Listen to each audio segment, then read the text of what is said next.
সংকট সম্পর্কে নেতৃবৃন্দ যে কথা বলেছেন, ওদিকে ক্ষমতাসীন দল বিএনপি জাতীয় সংসদে এবং বাইরে তার এমপি, মন্ত্রী এবং নেতৃবৃন্দ কিছু কথা বলে জাতির সামনে কিছু প্রশ্ন, কিছু কনফিউশন, কিছু বিভ্রান্তি তৈরি করেছে। আজকে রক্তঝরা জুলাই আন্দোলনের বার্ষিক পালনের এই তাৎপর্যপূর্ণ মুহূর্তে আমরা সেই কনফিউশনগুলো জাতির সামনে দূর করতে চাই, পরিষ্কার করতে চাই। নেতৃবৃন্দের কথায় সেটাই এসেছে। দু একটা প্রশ্নের জবাব আমরা না দিলে জাতিকে বারবার ক্ষমতাসীন দল বিভ্রান্ত করার চেষ্টা করছে। সেই সাথে যোগ দিয়েছে, দুঃখজনক হলেও, দু একটা ব্যবসায়ী কর্পোরেট গ্রুপের দু একটা সংবাদপত্র ইদানিংকালে সরাসরি রাজনৈতিক দলের এজেন্ডা বাস্তবায়নের জন্য এমনভাবে ওনারা রিপোর্ট করছেন, লিখছেন, প্রতিবেদন তৈরি করছেন, মনে হয় যে ওনারা একটা রাজনৈতিক দলের মুখপত্র হয়েছেন। বড় ব্যবসায়ী কর্পোরেট গ্রুপের সংবাদপত্রের ভূমিকা এটা হতে পারে না। ঠিক আছে, আপনি যদি কোনো পলিটিক্যাল এজেন্ডা নিয়ে থাকেন, বিএনপি যদি আপনাকে কোনো অ্যাসাইনমেন্ট দিয়ে থাকে, আপনি ঘোষণা দেন যে আপনার এই পত্রিকা রাজনৈতিক উদ্দেশ্যে কোনো পলিটিক্যাল এজেন্ডার জন্য আপনি পরিচালনা করছেন, আপনি একটা দলের মুখপত্র, এটা ঘোষণা দিয়ে আসেন। কিন্তু আপনারা তো রাজনীতি করেন না। তাহলে আপনাদের গণমাধ্যমের চরিত্রের যদি এত রাজনৈতিক প্রতিহিংসা এবং মিথ্যাচার হয়, তাহলে আমরাও কি গণমাধ্যমের এই কথার প্রতিবাদ করতে গিয়ে আমরাও কি সেই অনাকাঙ্ক্ষিত পথ ধরবো? আমরা সেটা ধরতে চাই না জামাত ইসলামী। এবং এই গণমাধ্যম, বিশেষ কর্পোরেট হাউজের ব্যবসায়িক মালিক, জুলাই অভ্যুত্থানের রেজিম চেঞ্জ হওয়ার আগে ফ্যাসিবাদ যখন ক্ষমতায় ছিল, এই পত্রিকাগুলো তাদের প্রতিনিধিত্ব করেছে, নির্লজ্জভাবে তাদের কথা লিখেছে। তাদের সম্পাদকরা যারা ছিলেন, রিপোর্টিং এ যারা ছিলেন, নির্দ্বিধায় ফ্যাসিবাদের দালালি করেছেন, অর্থ খেয়েছেন। পরবর্তীকালে জনতা রুদ্ধ দেশ ছেড়ে অনেকে পালিয়ে গেছেন। এটা তো বলে নাই, আপনি হঠাৎ করে রূপ চেঞ্জ করে ফেললেন। আমি এই কর্পোরেট হাউজের ব্যবসায়ী গ্রুপকে অনুরোধ করব, গণমাধ্যম এবং যে কোনো মিডিয়ার দায়িত্ব হলো সত্য সংবাদ পরিবেশন করা। হলো জার্নালিজম, হলুদ সাংবাদিকতা, কোনো বস্তুনিষ্ঠ সাংবাদিকতা নয়। জাতি, গণতন্ত্র, দেশ, সভ্যতাকে এই সব সংবাদপত্র এবং সাংবাদিকতা ধ্বংস করে। আপনারা এই অপরিণামদর্শী পথ থেকে ফিরে আসুন। সেকেন্ড কথা হচ্ছে, আরেকটা কনফিউশন, বিএনপির মহাসচিব আবার জাতির কাছে মাঝে মাঝে ওনার মধ্যে কি যে একটা ভূত চাপে, সুবহানাল্লাহ। ওনারা বলেন যে জামাতের উপরে ভূত চেপেছে, তো এখন দেখা যায় ভূত তো সরকার আর সরকার দলের উপরে চেপেছে। আমাদের হামিদুর রহমান আজাদ ভাই প্রসঙ্গটা তুলেছেন। আমি একটু পরিষ্কার করি, কিছুদিন গেলেই ওনারা অর্ধ শতাব্দীর আগে, 50-60 বছর আগের মীমাংসিত 71-এর ইস্যুকে নিয়ে এসে জাতির মধ্যে আর একটা কনফিউশন তৈরি করেন। ওনারা প্রশ্ন করেন, পার্লামেন্টে প্রশ্ন করেন, 71-এর ভূমিকা অমুক দলের কি ছিল, তমুক দলের কি ছিল, আপনাদের কি ছিল, আপনারা জানেন না? সেই পাকিস্তান আমলে, সেই সময়কার রাজনৈতিক বাস্তবতায় অনেক রাজনৈতিক দল ভারতীয় আগ্রাসন থেকে বাঁচার জন্য কি ভূমিকা কোন দল পালন করেছিল, সেই দলের সেই সময়কার নেতৃবৃন্দ তার ব্যাখ্যা, তার বক্তব্য জাতির সামনে তারাই তখন দিয়েছেন। তারা এখন অনেকেই দুনিয়াতে নেই। সে ব্যাখ্যা করে পছন্দ হতে পারে, না হতে পারে, সেটা রাজনীতির বিতর্কের বিষয় হতে পারে। কিন্তু যে ভাষায় বাইরে এবং পার্লামেন্টে আপনারা কথা বলেন, প্রশ্ন করেন, তাহলে আমাদেরও তো প্রশ্ন আছে, সেই জবাবটা তো বিএনপিকে দিতে হবে। সেই জবাবটা দেন। বিএনপি ক্ষমতা আসার পর এই স্বাধীন বাংলাদেশে অন্তত 14-15 জন মন্ত্রী, এমপি, রাষ্ট্রপতি, প্রধানমন্ত্রী করেছিলেন, যারা পাকিস্তানের সময় পাকিস্তানের অখণ্ডতার পক্ষে ভূমিকা রেখেছিলেন। বাংলাদেশ তারা চায়নি। জবাব দেন। সে তালিকা পত্রিকায়, মিডিয়ায় প্রকাশিত হয়েছে, আমরা বলতে পারি না। আপনারা সেই সময়ে অখণ্ড পাকিস্তানের পক্ষে যারা পাকিস্তান ভাঙতে চাননি এমন ব্যক্তিকে আপনারা রাষ্ট্রপতি করেছেন, প্রধানমন্ত্রী করেছেন, মন্ত্রী করেছেন, এমপি করেছেন। এই বিএনপির মধ্যেই তা আছে, তার তালিকা সোশ্যাল মিডিয়াতে ভাসছে। কেন করেছিলেন? জবাব দেন। প্রশ্ন আপনারা করতে পারেন, আমাদেরও প্রশ্নের জবাব দেন।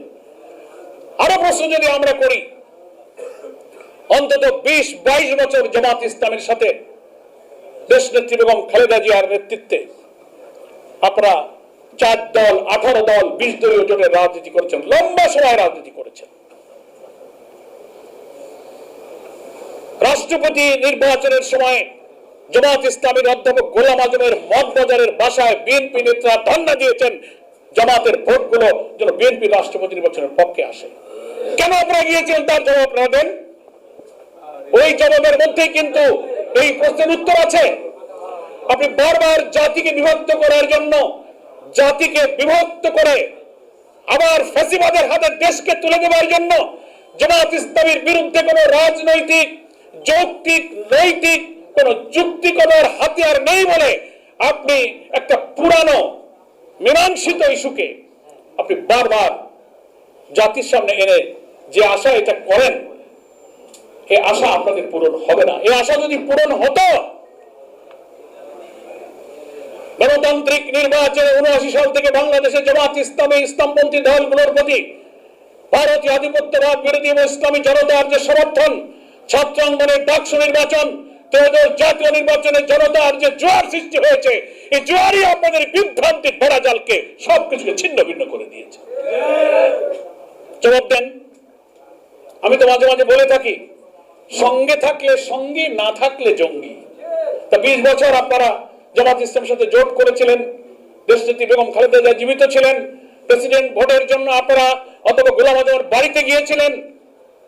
এই 20-22 বছর যেসব প্রশ্ন তোলেন নাই, কেন তোলেন নাই তার জবাব দেন, পার্লামেন্টে জবাব দেন। যেই কারণে জামাতের সাথে আপনারা জোট করেছিলেন, এই কারণে গোলাম আজমের কাছে বিএনপির রাষ্ট্রপতির পক্ষে ভোট চাইতে গিয়েছিলেন। 2001 সালে নিঃস্বার্থভাবে 1991 সালে নির্বাচনে বিএনপি সরকার গঠন করার জন্য সংখ্যাগরিষ্ঠ আসন পেল না। তখন জামাত ইসলামের হাতে যে আসনগুলো ছিল, সেই আসন ছাড়া বিএনপি আর সরকার গঠন করতে পারে না। 91 সালে নির্বাচনে, 1991 সালে সেই নির্বাচনে জামাত ইসলামী নিঃস্বার্থভাবে বিএনপিকে সরকার গঠনে সাহায্য করলো। আমরা কোনো মন্ত্রী চাইনি, আমরা কোন কর্পোরেশনের চেয়ারম্যান হতে চাইনি, কোন ব্যাংকের চেয়ারম্যান হতে চাইনি, কোন স্বার্থ ছাড়া নিঃস্বার্থভাবে আমরা বলেছিলাম ইসলামী জনতা এবং ভারতীয় আধিপত্যবাদ বিরোধী শক্তির পক্ষে একটা সরকার থাকুক। কেন গিয়েছিলেন? জবাব দেন, পার্লামেন্টে জবাব দেন। আপনি জামাতকে প্রশ্ন করেন, জামাতের প্রশ্নের জবাব দেন। সেদিন তার বিনিময়ে 1 কাপ চা আমরা খাইনি। নিঃস্বার্থভাবে আপনারা ক্ষমতায় বসে দেশ শাসন করেছেন। দুর্ভাগ্যজনক, এখানে নতুন প্রজন্মের সাংবাদিকরা আছেন, সিরিয়াররা জানবেন, যেই 91-তে আপনারা ক্ষমতায় গেলেন, প্রধানমন্ত্রী হয়ে গেলেন, 91 থেকে 96 ক্যাম্পাসগুলোতে, চট্টগ্রাম, রাজশাহী, খুলনা, ঢাকা, সমস্ত ক্যাম্পাসগুলোতে ছাত্র দলের ছেলেরা শিবিরের ছেলেদেরকে মারতে লাগলো, জড়াই করতে লাগলো, খুন করতে লাগলো। এটাই কি বিএনপিকে সমর্থন দেওয়ার প্রতিদান? জবাব দেন। কতজন শিবির নেতাকে আপনারা শহীদ করেছেন 91 থেকে 96-তে? আমরা আপনাদেরকে নিঃস্বার্থভাবে সমর্থন দেন, এটাই কি পুরস্কার ছিল? তখন আপনার 71 ইস্যু মনে ছিল না? গোলাম আজমের বাড়ি যখন গিয়েছিলেন তখন 71 ইস্যু মনে ছিল না?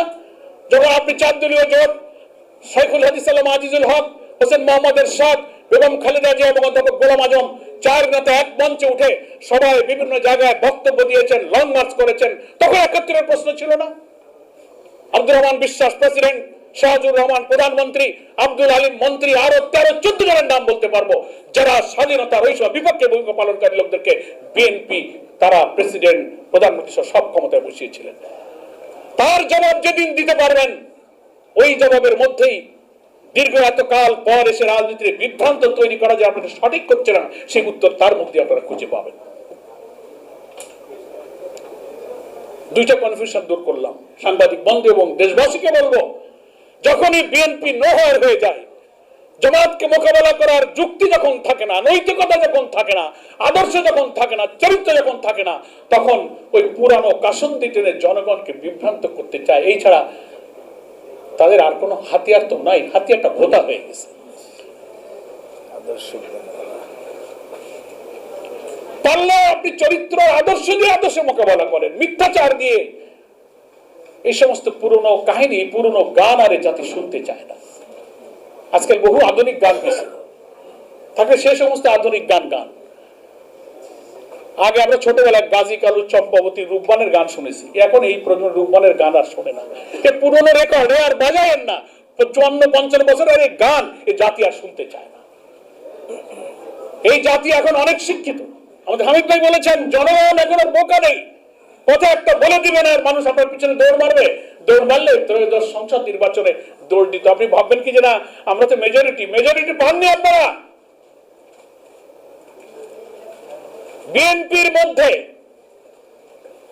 অন্তর্বর্তীকালীন সরকারের গুপ্ত নেতারা থেকে ইলেকশনকে ইঞ্জিনিয়ারিং করে রেজাল্ট ম্যানিপুলেশন করেছে। তার আত্মস্বীকৃত রাজসাক্ষী মিডিয়ার কাছে এসে গেছে। সময় নেই, এ কথাগুলো আমি বলতাম না। গতকালকে, পরশু দিন, 3 দিন 4 দিন ধরে পার্লামেন্টে আপনাদের নেতারা, এমপিরা, মন্ত্রী এটা বলছেন। কয়েকটা গণমাধ্যম বিএনপির মনে হয় যেন তার স্পোক্সম্যান হয়ে মুখপাত্রের মতো তারা কথা বলে যাচ্ছেন। আপনারা কি অ্যাসাইনমেন্ট নিয়েছেন? এই কনফিউশন, এই সংশয়, ধূম্রজাল থেকে জাতিকে বেরিয়ে আসতে হবে। যদি জুলাইয়ের এক সাগর রক্তের চেতনার ভিত্তিতে যে অভ্যুত্থানের মধ্য দিয়ে আমরা যে নতুন বাংলাদেশ গড়তে চেয়েছিলাম সেখানে আসতে হয়।